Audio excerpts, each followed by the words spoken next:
All right, hello guys. So today we're going to be doing inscribed angles. We learned about central angles, but today we're going to learn about inscribed angles. And so an inscribed angle is one whose vertex, right, lies on the circle. That's important.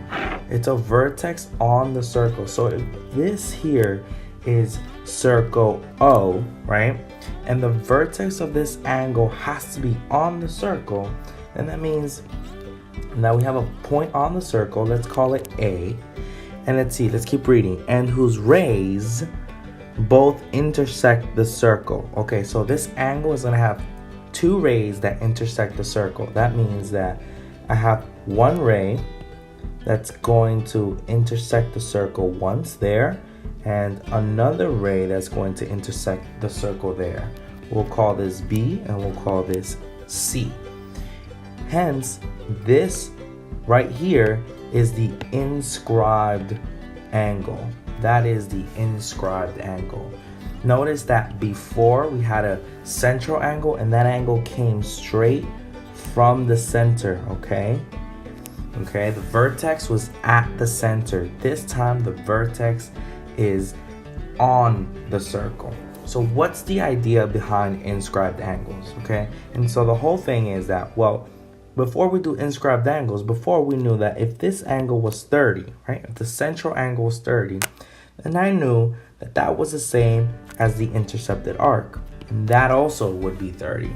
But now we're doing inscribed angles, so we're one step further, okay? And that means that if the intercepted arc is 30 degrees, right? Then I know that my angle is going to be 15 degrees, okay? Now, what's the relationship here? Notice that the intercepted arc, okay, is double the inscribed angle. In mathematical terms, instead of writing this whole sentence out, right, we can always say that the measure of angle BAC is equal to half the measure of its intercepted arc, okay?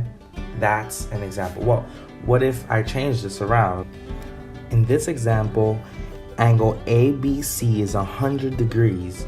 Therefore, that means that arc AC has to be, yes, you got it. Yep, 200 degrees.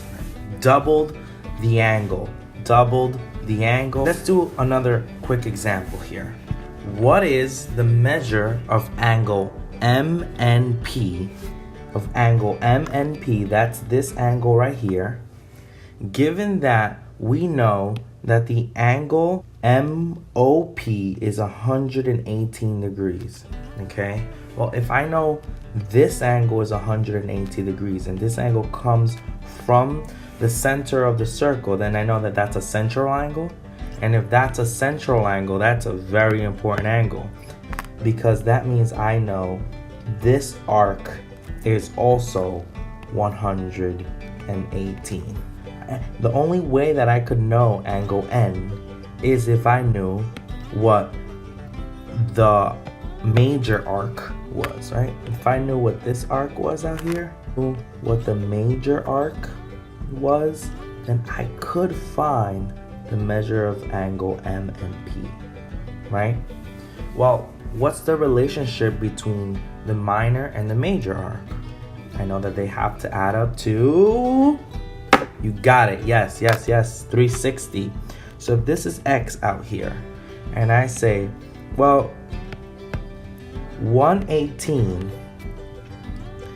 plus X is equal to 360, right? And subtracting 118 on both sides, that means that X is going to equal, anybody got the answer off their head? 242 degrees. So this arc out here is 242 degrees. Therefore, how much is angle N? Okay, how much is angle N? MP. I'll leave that up to you. The measure, right? The measure of angle MNP equals, what do you guys have? That's your check for understanding. This is your CFU, okay? Let me know what answer you get. Just a quick review. We know an isosceles triangle is one whose sides, right? Two sides are equal. Well, if two sides are equal, then I can prove that the two base angles are equal. Do not forget this theorem. It is really important, and it's going to come back, okay? So if you know this, I can conclude that the angles are equal, okay?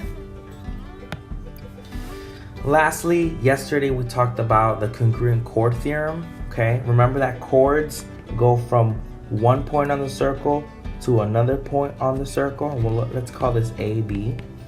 And then if we have another chord, like so, and this is called CB, and it's given that AB equals BC, right? If these two chords are equal, then what do I know?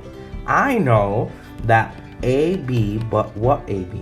The arc of AB is going to equal the same thing as BC. And by arcs, I mean the arcs of the circle. I mean, this arc is going to equal this arc, okay? That's all I'm saying. If you are given that the chords are equal, then you know that the intercepted arcs are also going to be equal.